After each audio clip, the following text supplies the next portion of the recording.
We could probably just start from here, funny enough. But Yeah. I mean, you're somebody, if people followed me long enough, who certainly probably doesn't need any introduction, Oh, that's Casey nice. Samsel.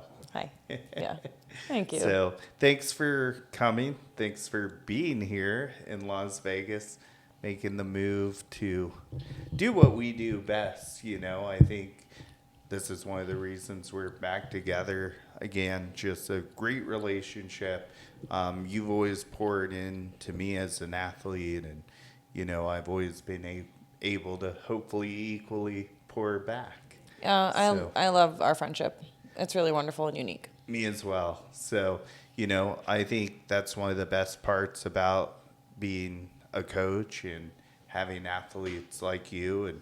And as people watch this podcast, like, I just want to say, like, it's not a favoritism thing. It's just we jive well, and it's also, you do communicate well. And I think, you can only give an athlete what an athlete gives you. And so thanks for allowing it to be this way.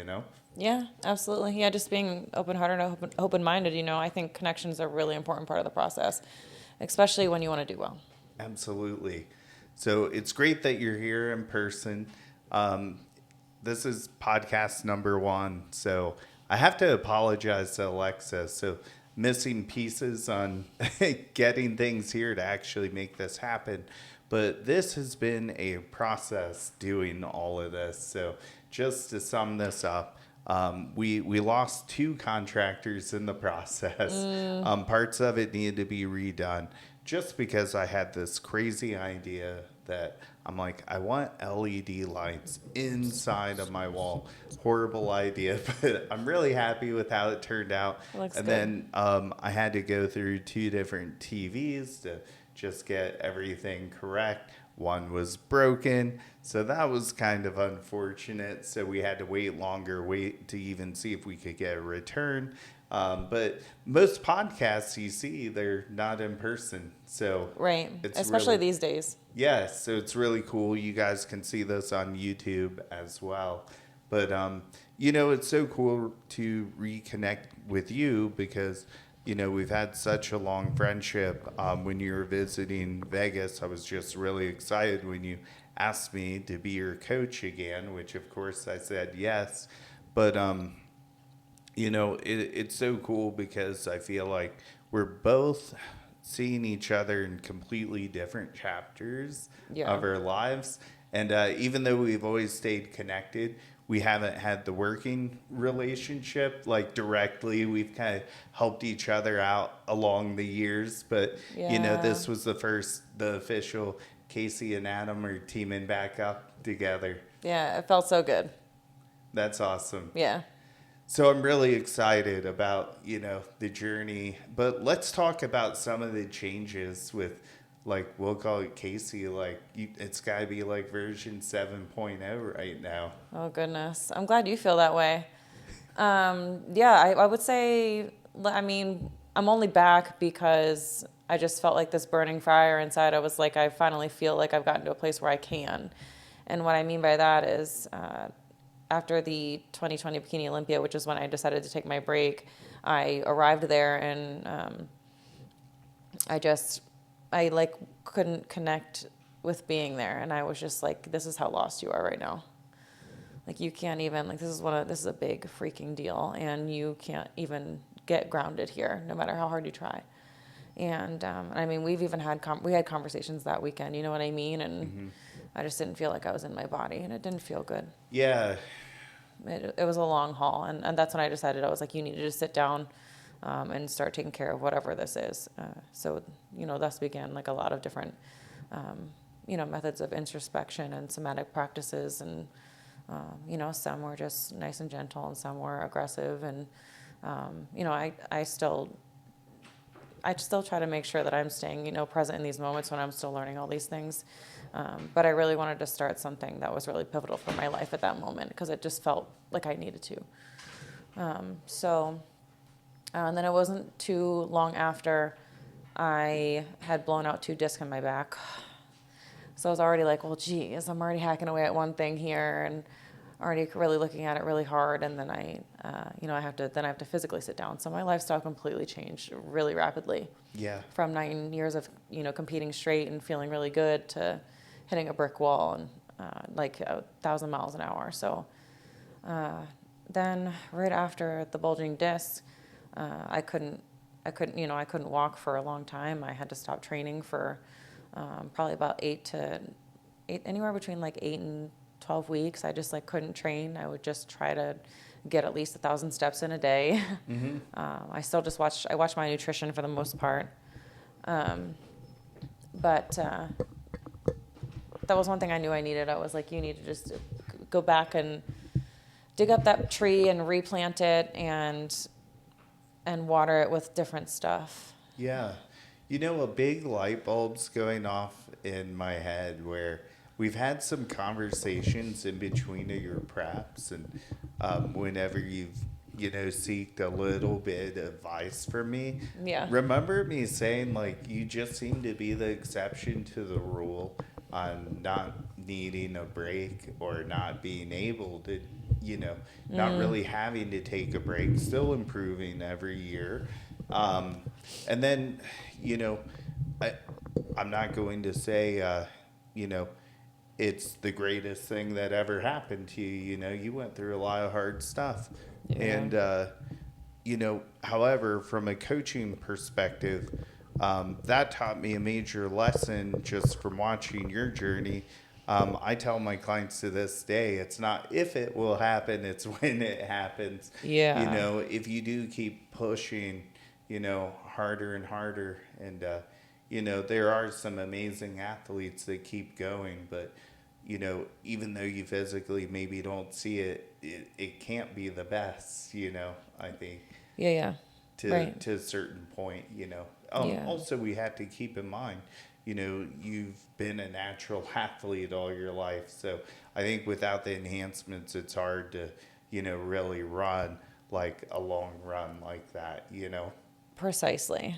So, I think I was just kind of gassed out to like Yeah. on every level. I'd put every waking moment of my life into it all the time. Yeah, you really did. And I mean, other parts of my life suffered neglect. Yeah.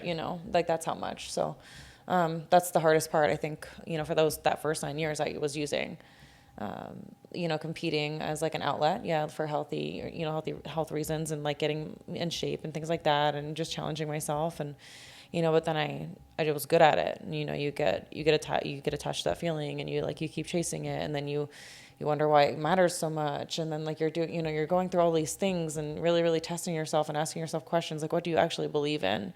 Yeah.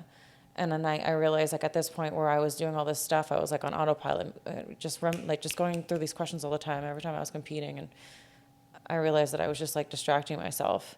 It was almost like I was just trying to learn and not integrate. And when you slow down and you just kind of become a little bit stoic about it and you're able to actually integrate what you're learning and live it, it makes one hell of a fucking journey. Yeah. And it no longer becomes a distraction. You have to look at things for what they are, and it's hard.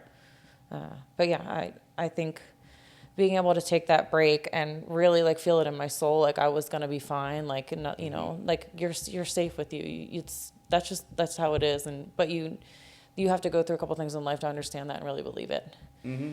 And there's sometimes where that is still tested, with me, but I always come back home to myself.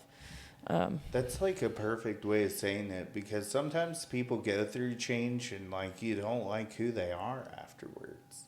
But like you said it, I came back to myself. You never really, to me, lost yourself. You maybe lost the connection you had with yourself, but you always treated people well and the same, and that's what's really cool. So you just were able to really realign with yourself and process everything that you needed to process to get to this point.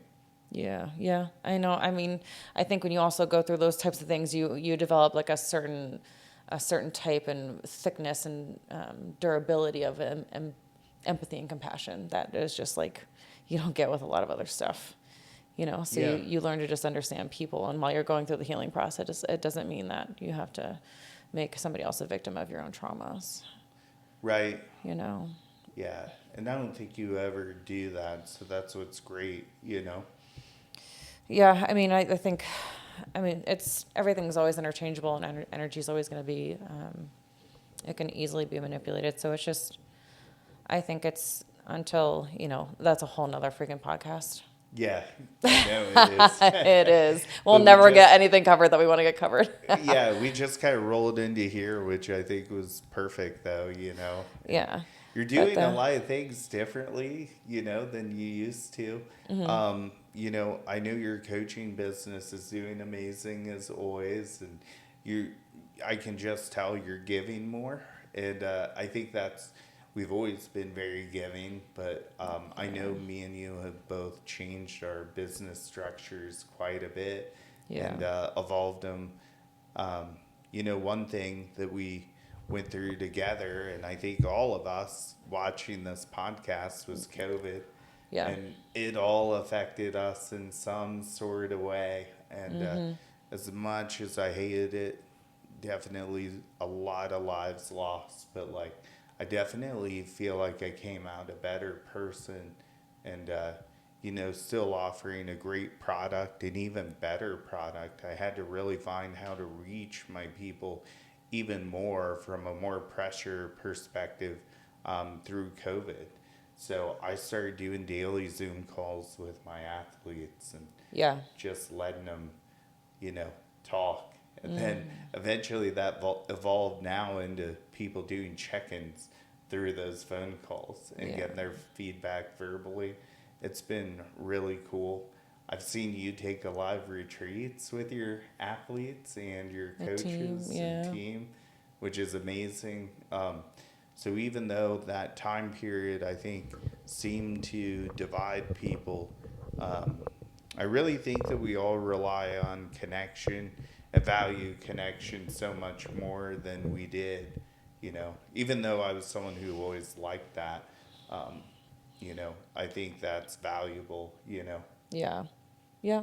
Yeah, that was all tough. It was like you lean in to, survive and thrive, or you resist and you don't take anything in. I mean, because it was reality happening all around us, regardless of what way we felt. I just know it was a hard time for the planet. Yeah, 1000%. But here we are now, revived and better. So tell me about your journey with the 30-day cold plunge, which you just finished on your first day here. And I was really amazed because I was watching you do it. It has to be hard as heck to do. But I was like, man, you're just really committed to this process because, people leave their hometown and they can't even eat right, let alone want to put your body in a cold ass body of water. I was pretty amazed you're here on a trip and still committed to your 30 days. That's really impressive. Yeah. Thank you. So I think starting that, it just kind of got spoken into the air, and it was like, oh yeah, we should just do a 30-day challenge. And it was almost 2 days later, we just started doing it. And we're like, oh, we did it for the first week and we're like, kind of challenging. But then you start to get into it and it becomes rhythmic, and you start taking a little bit of data in with how you're feeling, what body parts, how you're sitting in the tub. Are you relaxing? Are you leaning in? Do you need breath work today? Are you cool to meditate and sit? Are we going to put lights on the ceiling? Are we going to going to do ambiance music? Are we going to rave? What kind of day is it? What time of the day are we going to get in? How are we going to feel? How many minutes is it going to actually take to come back to a normal body temperature? There were so many different things that we were taking in, and we should have been way better with recording these things, but we talked about them in depth, every single time we were in and out of it. And even hours we're dreading it or whatever it might have been. We'd always communicate about this whole thing. So the last 30 days not only has brought us closer to ourselves separately, but it's brought us closer as well, because it was hard. And there was days where I really had to lean into some things he was saying. And then there were some days where I had to cheer him on while he was in there. You know what I mean? And so there's it was a lot, of really good intake there. And you really understand like your willpower, like how much your mind can really just like take you on a wild rampage of like just this fear, this figment of just maybe something someone said or you saw in a movie, and they added the right frequency of music to scare the living shit out of you with it, or whatever it might be. You know what I mean? Yeah.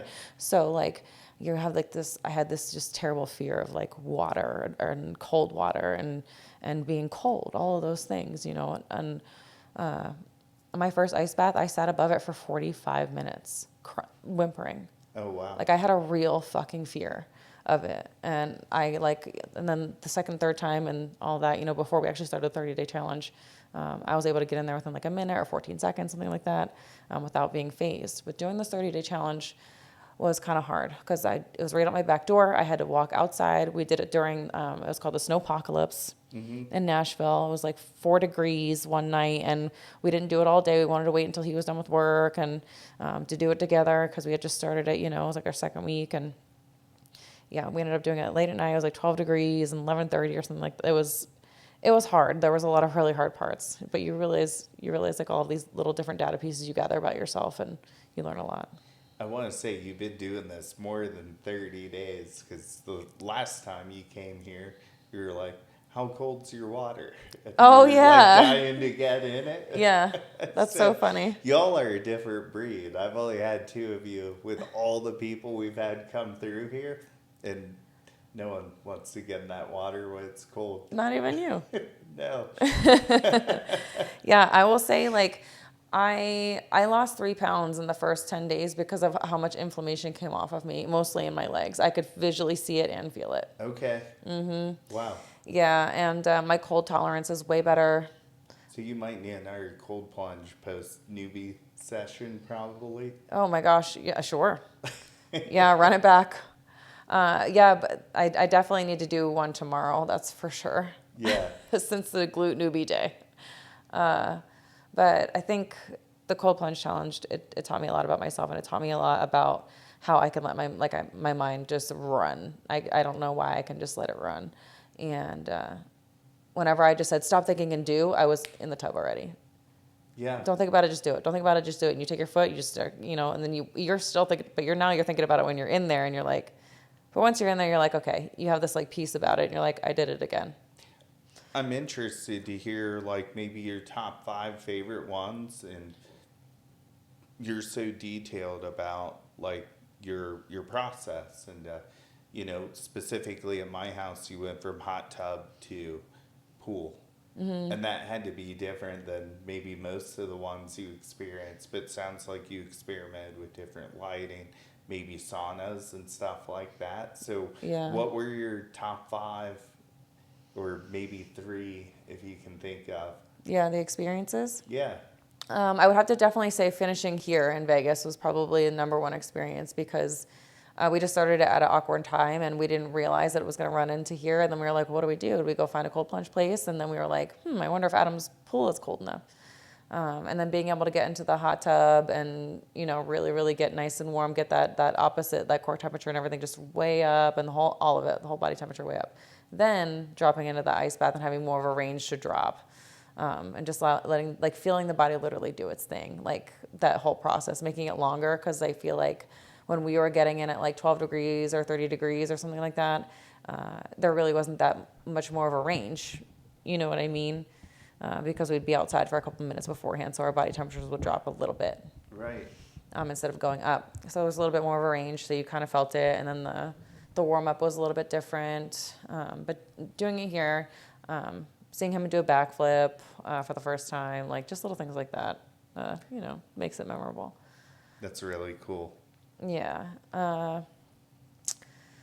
Then, man, one early in the morning, the first morning I did it, I was like terrified to get in at a different time. I don't know why. We were doing it at like nighttime when it was dark out.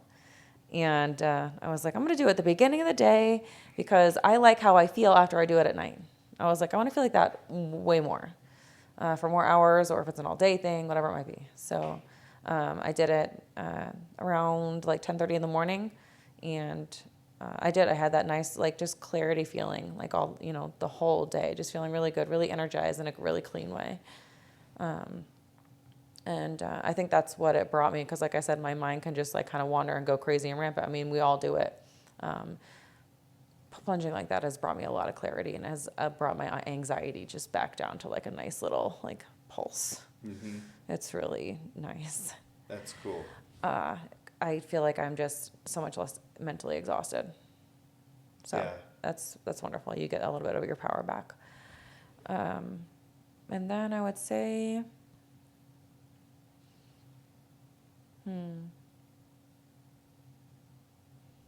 the third one would have to be watching Austin go through a really hard one. Yeah. There was like a good 45 seconds where he just was like just pulsating and like it seemed like he wanted to like get out of the water, but then like I was just talking to him and then I watched him like kind of shake himself down and just get himself back planted with like just a little bit of breathing and you know, I think he closed his eyes a little bit and just kind of like shook it out, just like let that energy just flow like how it was supposed to. Mm-hmm. You know what I mean? Whatever and however it needs to come out and be expressed, he let it happen and he sat in there and he sat in there forever. So it was a good plunge. That's cool. Yeah. To see a partner experience something hard that you know you can end at any time, but Right. to help support them and push them through it, it has to be really cool. Yeah. It was really, really cool. And it just, you know, it feels like they believe in you too. Yeah, They trust you. So super awesome. that's really nice. Yeah. That's amazing. And then He does the same for me all the time. that's really cool. Yeah. Yeah, I've really gotten to experience seeing, you know, my partner lose 100 pounds, Sarah. Like, that's been incredible. But it's just different because, you know, it. I think what's hard about weight loss in couples, like, of course I want her to keep going and get to her goal. But some of it can seem like you're pushing your partner in a vain direction and like you always want them to feel like they're good enough, you know? Yeah. So it's like, I don't want you to lose weight to look better. I just want you to like stick to your goal, Yeah. you know, and have it come off like in the right manner. I think it's sometimes difficult, but, you know, And I then think that, you also being a coach, there's that dynamic. Yeah. It's a little, yeah, and honestly, because of that, you know, I really didn't coach her at all. Like, I mean, I right. obviously supported her through it, but sometimes we'd be out to dinner and she's like, should I go off my diet or not? I was like, it's really up to you. Like, you know, is tonight about us, like, enjoying each other? Like, we should be able to enjoy our own company enough that we don't need the food, right? Right. But sometimes you just want the food. Yeah. And I mean, food is especially, definitely a love language for us. So we get it. yeah. So being out here in Vegas too, there was a lot of new things for us to experience, and food being one of them. So, Yeah. but you know, she's really done well, really stayed on it, and I think she's taken it even further. You know, month by month now. Yeah.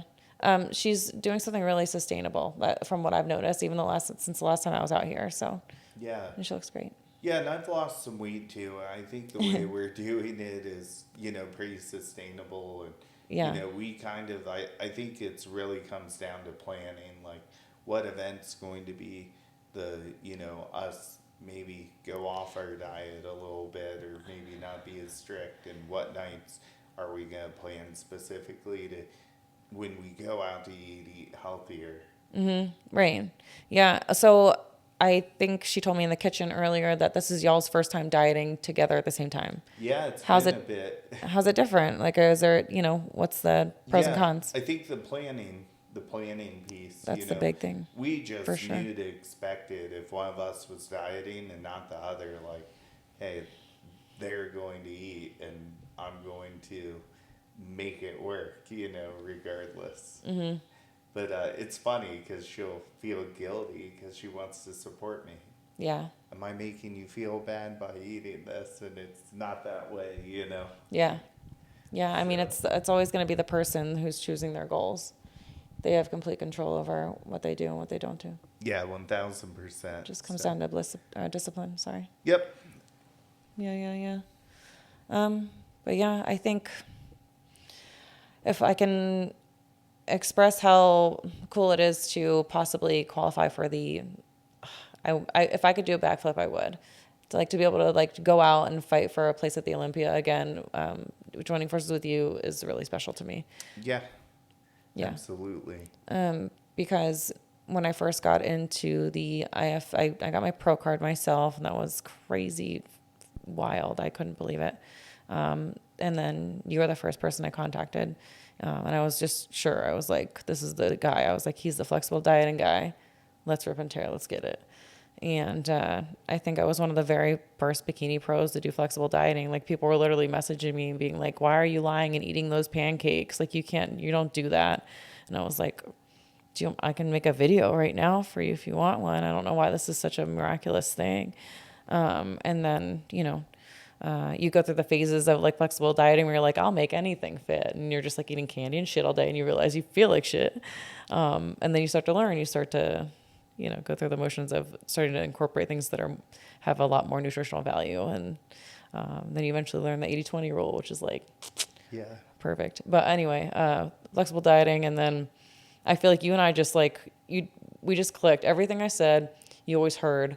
And like I said, my biggest memories, and I always tell you this every time we get together, is when I was like, Adam, I can't do it anymore. I literally can't. I have to stop. And you were just like, why don't you get some rest and hit me up in the morning or whatever. Hit me up tomorrow. And I was always like, oh God, whatever, fine, I will.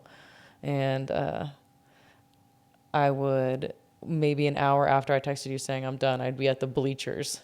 Oh yeah. Running my ass off, just powering through those imposter fucking syndrome and those feelings of I can't do that. There was no way that I wasn't going to do it. Yeah, and it was just cool that you were always held that space, and you're like, why don't you get some rest and hit me up in the morning. And I say that to my clients all the time because I do know how emotional now this all is. Yeah. It's very taxing on your emotions. You have to be able to regulate and take care of yourself. Yeah, absolutely.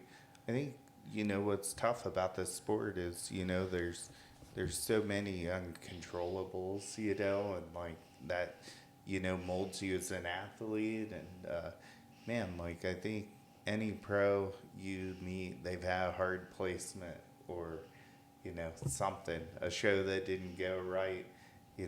I've even seen, people miss finals by traffic and stuff like that, sickness. None of my athletes, thank goodness, but you compete enough, things happen, Yeah. And it's unfortunate, but it's all our worst nightmare. But I think that's what brings us all together is no one wants that to happen to them, Right.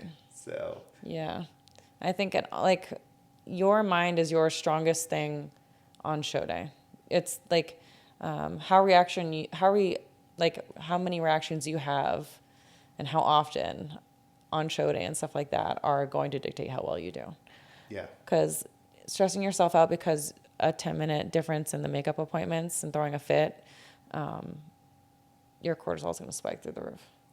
I think it's not only how you do on your show, I think it's how you'll do as a competitor. Yeah, overall. Yeah, just taking the accountability and, being on time, and just realizing and when they're not, when the people that are doing the appointments aren't on time, the companies, you still can't freak out. You have to be prepared. I remember I booked an appointment with one of the makeup artists in the industry, and she was an hour behind, and I would have missed prejudging. I went back to my room, and I painted my face on and said, this is good enough because I'm not going to bitch about it and make myself late. She can't do my makeup, so I'm not going up faceless. I'm going to do my normal makeup and go up. I ended up getting second that year, I just want to say. That's amazing. Yeah, at the Pittsburgh Pro. See, big show. So, you just, those moments, you need to fucking fake it until you make it. Mm-hmm. Absolutely. And then, there's definitely a lot of truth to that. Pros and amateurs and coaches, I've seen coaches freak out and I'm like, my God, Like, how does their athlete feel right now? Like, it's show day's like stressful enough. My voice has always helped me so much with keeping athletes like calm on show day. Like, if you hear me make a change, like I'm so calm about it. Like, you're probably not gonna freak out. I feel sorry for the people that I text now, probably, because they probably don't hear this like nerdy voice on the other end of my Yeah. text. But Right. like that's really how it is. It's like, add a little bit of water, like you're going to be fine. Like, but Yeah. we're just a little flat right now. Yeah. So Yeah. it happens. Yeah. Yeah. And I think we also catastrophize on that day because we have like got ourselves to a point where we finally believe in ourselves because we have to with show day. We don't have a choice, and so we're kind of like, we're in that self-sabotage mode. Like what could go wrong that I could, say like, if I don't do really well that day, I have something to lean on, Right. Yeah. So, I mean, I've been there too. And I'm like, why the fuck did I do that? Like that didn't help me at all. That literally probably made me do worse today. Yeah, absolutely. I had a guy that did that. It was like every show he knew what the catastrophe was going to be. Yeah. So So it's funny to do that in a microphone because I'm like so casual with you. I'm like, yeah, I just had that on something I'm filming right now, and like, Yeah. if the person watches it, they're even gonna know who it is. it comes and it goes so fast. Yeah, Don't but I still even. love him. Yeah, yeah, It's yeah. that was the one thing that kept him from getting a pro card. Yeah. So Yeah. I mean, it happens. That's a form of manifestation. You're putting yourself in that place to be there, in that frequency, in that mindset. yeah, for sure. You're giving yourself an out. Yeah. I was also nicer at the time though, and I will say I never said that to him, and you learn as a coach. It's the really hard shit that you need to say that Yeah. is like, And I think one of my old Ohio coaches that I met with, Mike Davies, on occasion, I did a few podcasts with him. He said something that resonated with me that was after this time. He said, being nice isn't always being nice. And, I care so much about that personal growth versus just the physique as much then that I wish I would have, when I had the opportunity, said that to him. yeah, of So, course. just to build him up, not to tear him down, just to help him out throughout life. Because chances are he brings that into work or anything else. Yeah. Yeah. I mean, things, play out how they're supposed to. Yeah. The thing that I think I always appreciated about him, though, he never blamed me. It's just always the crazy other stuff that would happen, and we formulated some great show days together, and I think that that's why I kept continuing those. We made a really great working team. He was better every time. Yeah. So, but I'm really excited for this season for you, and I think you have a lot of fans and people who are really excited to see you for another season. Yeah. It makes me antsy. So, I said to Austin like 10 days in the prep, and I was like, I wish the show was here right now. For one reason and one reason only, I'm just very excited to get there, but I'm not ready yet. do you have nerves, or do you feel like pretty like I've done this so many times, I'm not too nervous about it? I'm actually just super eager to learn like who I am prepping now, like with the knowledge and wisdom that I have and the time off and the way my brain has changed, the chemistry of it and all of these things. I'm really excited to be able to witness that. But as far as stage nerves, I never really had them much at all, period. Yeah. That's cool. I think that allows you to open a lens to see other things. Yeah, yeah, for sure. Because you're Yeah. not, you're not hyper fixated on that. But I mean, I guess too, there was always like a moment where I absolutely like could have gained that nervousness.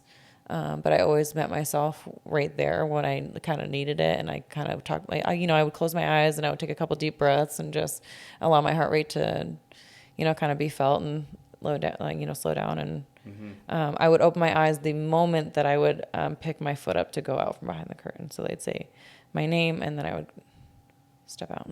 Yeah. You have a calm about you on show day that actually allows you to objectively look at yourself, which is cool because I think that that is a skill that a lot of athletes can't do, you know, or Yeah. if something's off, not react to it emotionally, and it's odd for a coach to be able to do it like you can. I just know the detriment is way worse than what is I'm actually stressing about. Yeah. I'm not going to throw off, 10 to 12 weeks of really hard freaking work, plus like the time you spent in off season building, because I'm not as full as I want to be that day. Yeah, one day, right? And we're talking like a very small percentage of the difference. If Exactly. you know what you're doing, if Right. you're keeping your variables on, like, that's really key. So many of these people are cutting water still, and it's just like, drives me nuts. And, I just heard what I think is one of the, greater coaches in the game right now. I can tell everyone's like, we just want to know like what you do. And I just caught it because it was a clip on my Instagram, and he was like, I keep water in. That's really big for me. I was like, see, people are finally starting to listen to this, but there's still a lot of old BS that's like existing out there, There are still girls passing out backstage because they haven't had water since Wednesday. Like, right? yeah.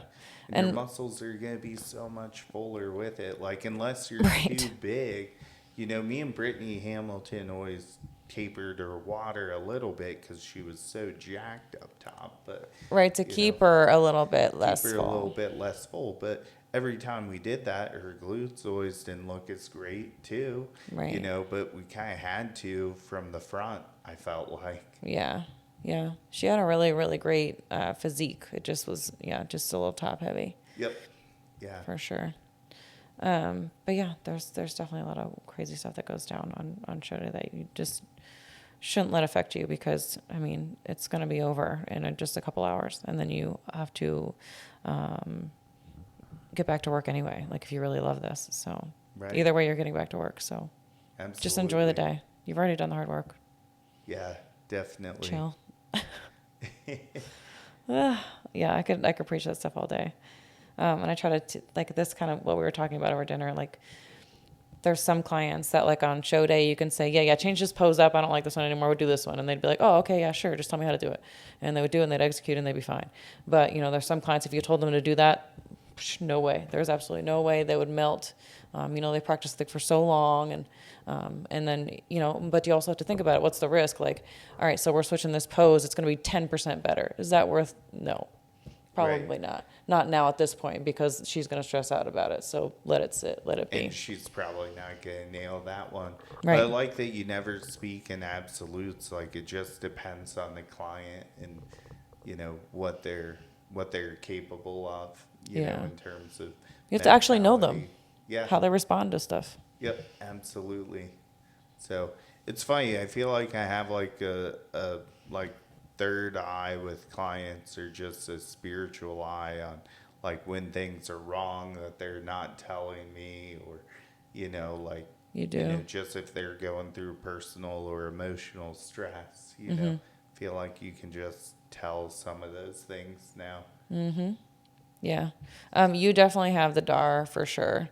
My clients, I'll like, usually if I hit them up in the middle of the week, it's just because something told me to hit them up in the middle of the week. And they're like, yeah, I'm like really beat down right now. Something happened. And it's actually, it's kind of like, for me, it happens all the time. So, but it's still shocking every time it happens. You're just like, dang, like what told me to do that? It just something.